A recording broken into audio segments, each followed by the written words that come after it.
quwwati haula'il mujrimin wa tuli tajarubihim ma'al islam wal muslimin wajadu anna min ahammi masadir quwwatil muslimina tamassukuhum bi kitabillahi wa sunnati nabiyyi sallallahu alaihi wasallam. Dari sepanjang pengetahuan mereka, orang-orang musyrik, orang-orang kafir, dan sepanjang pengalaman mereka, percobaan mereka dengan agama Islam dan kaum muslimin, ternyata mereka dapati bahwa sumber yang paling penting dari kuatnya kaum muslimin adalah berpegangnya mereka kepada kitab Allah dan sunnah Nabi SAW. Dari mana ini?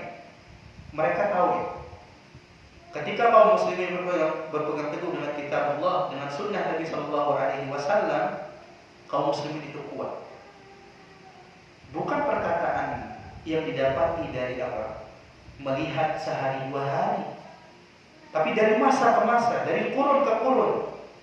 Kemudian diwariskan, sehingga mereka mengetahui betul bahwa kuatnya kaum muslimin itu bersumber dari Al-Quran dan Sunnah. Ketika mereka berpegang teguh dengan keduanya.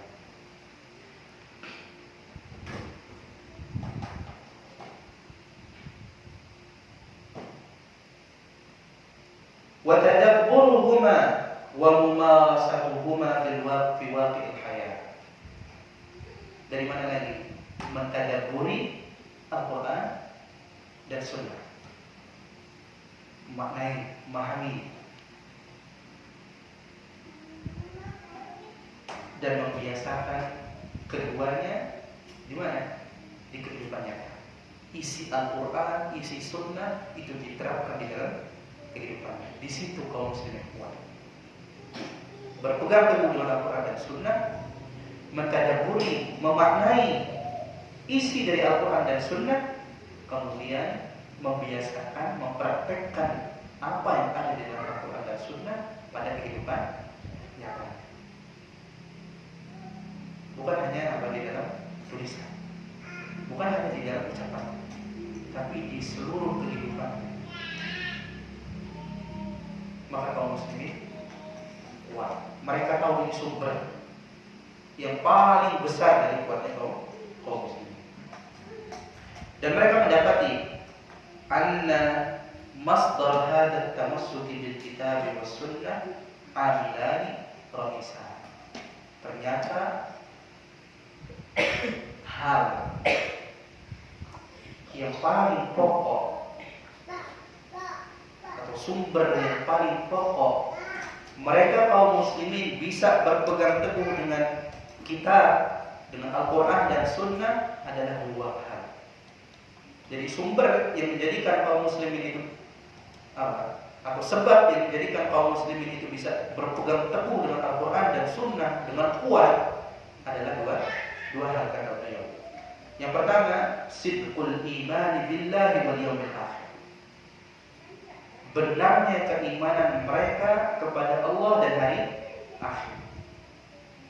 Atau dalam bahasa lain, jujurnya mereka ketika beriman kepada Allah dan hari akhir. Dan yang kedua adalah karena bahasa Arab yang wahyu diturunkan dengan bahasa tersebut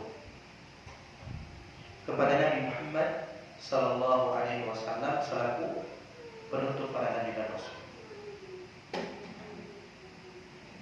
Sebab yang pertama, kaum muslimin itu imannya berpegang teguh dengan Al-Quran dan Sunnahnya itu kuat karena jujurnya mereka di dalam beriman kepada Allah dan hari akhir. Bukan hanya sekedar ucapan, tapi benar-benar keimanan tersebut, keimanan kepada Allah dan hari akhir, benar-benar direalisasikan di dalam kehidupan.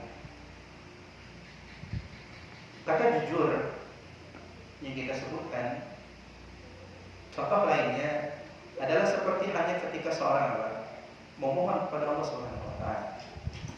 Ketika seorang memohon kepada Allah Subhanahu wa taala ilmu yang bermanfaat, tidak jujur kalau seandainya dia tidak menempuh jalan menuntut.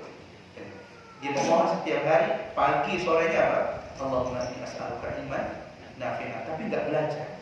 Ini namanya bukan orang yang jujur di dalam memohon kepada Allah Subhanahu wa taala. Dalam beribadah mengharapkan. Begitu juga jujur di dalam beriman kepada Allah, itu bukan sekedar ucapan, tapi benar-benar dia realisasikan di dalam kehidupannya sehari-hari. Kemudian yang kedua adalah dengan bahasa Arab. Tadi yang kita sebutkan, bahasa Arab yang Allah Subhanahu wa taala turunkan wahyu itu. Allah turunkan Al-Qur'an itu dengannya. Maka ketika mereka tahu hal-hal yang tadi kita sebutkan, apa yang akan mereka tempuh? Mereka sudah tahu poinnya di mana. Mereka tahu sumbernya di mana. Mereka akan lemahkan kaum muslimin dari sisi iman. Dari sisi iman, dari sisi bahasa Arabnya, sehingga mereka akan jauh dari berpegang teguh terhadap Al-Quran tersebut. Dan pengetahuan ini bukan pengetahuan yang didapat dari pelajaran-pelajaran yang sebentar, seperti yang kita katakan sebelumnya. Ini pengalaman hidup mereka dari zaman ke zaman, orang-orang kafir.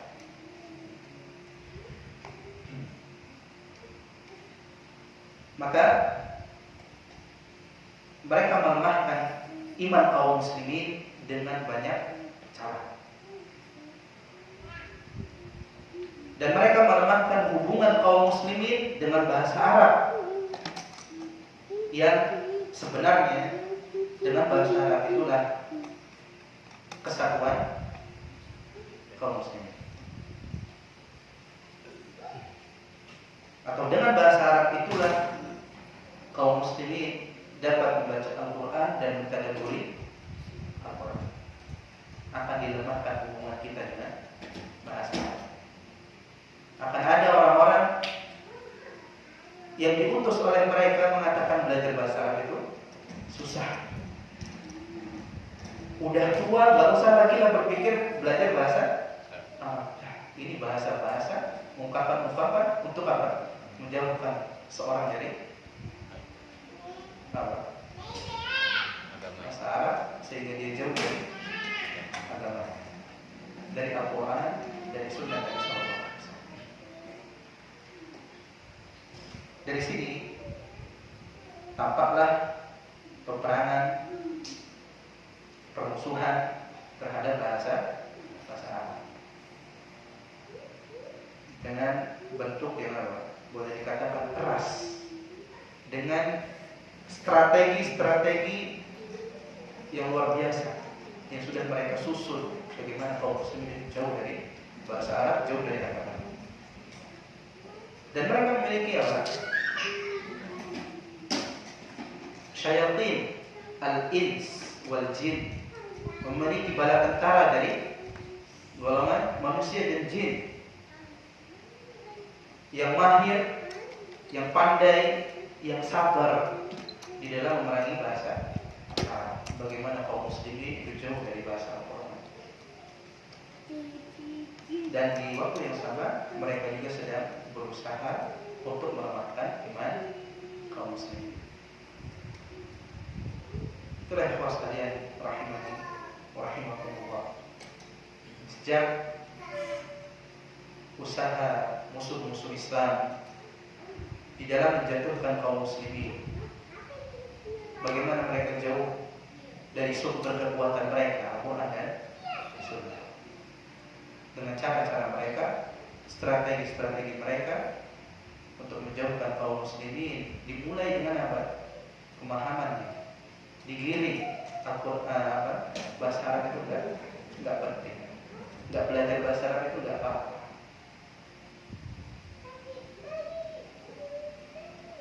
Dari situ akan mulai apa? Kendor. ikatannya dengan Al-Quran dan Sunnah. Barulah di situ mulai keimanan itu terkikis, melemah dan terus akhirnya kaum muslimin jauh dari agama, dan itu yang kita saksikan. Bahasa yang mulia ini Allah Subhanahu wa taala turunkan dan patut untuk kita pelajari. Bahasa yang mulia ini remeh sekali seandainya tujuan kita belajar hanya untuk apa? Bisa berbicara saja, tanpa diniatkan atau ditujukan untuk memahami Al-Quran dan Sunnah, sehingga kita mendapatkan hidayah dari Al-Quran dan Sunnah, dan Allah Subhanahu wa taala masukkan kita ke kategori orang-orang yang mendapatkan petunjuk tersebut. Tenang hati kita, tidak seperti orang-orang yang hatinya keras sebagaimana yang disebutkan dalam ayat dalam surat Az-Zumar. Maka dari sini ya sekalian rahimani wa rahimakumullah,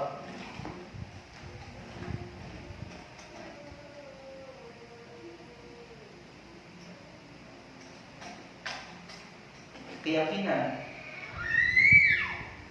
kaum muslimin terhadap bahasa Arab ketika dijadikan bahasa Arab itu sesuatu yang remeh, itu akan mengakibatkan mengantarkan seorang pada hal-hal yang lain yang buruk juga. Apa itu? Ketika kaum muslimin dijadikan keyakinan yang lemah terhadap bahasa Arab,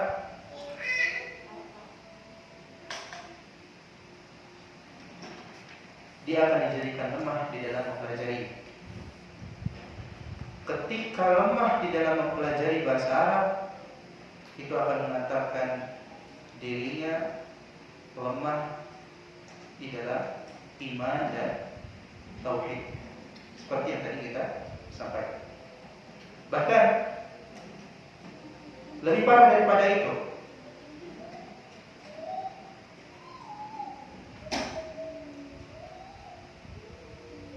melemahkan hubungan kaum muslimin dengan bahasa Arab, menjadikan kaum muslimin itu bodoh terkait dengan bahasa Arab, itu bisa mengantarkan secara keseluruhan memisahkan kaum muslimin dari Al-Quran dan Sunnah, memisahkan kaum muslimin dari membaca Al-Quran dan mentadabburinya, dari mempelajari Al-Quran Al-Karim. Dan ketika kaum muslimin sudah terpisah jauh dari Al-Quran dan Sunnah, maka yang kita akan lihat adalah lemahnya keimanan kepada Allah Subhanahu wa taala dari akhir. Maka dari sini perkara bahasa Arab ini bukan lagi masalah sepele. Ini sudah menjadi masalah apa? Asas. Sudah menjadi masalah pokok, inti masalah di dalam Islam. Sekarang masalahnya apa? Masalah hidup dan mati. Masalah hidup dan mati. Masalah selamat atau sengsara. Ikhwas sekalian rahimani wa rahimakumullah. Peperangan ini yang dilakukan oleh mereka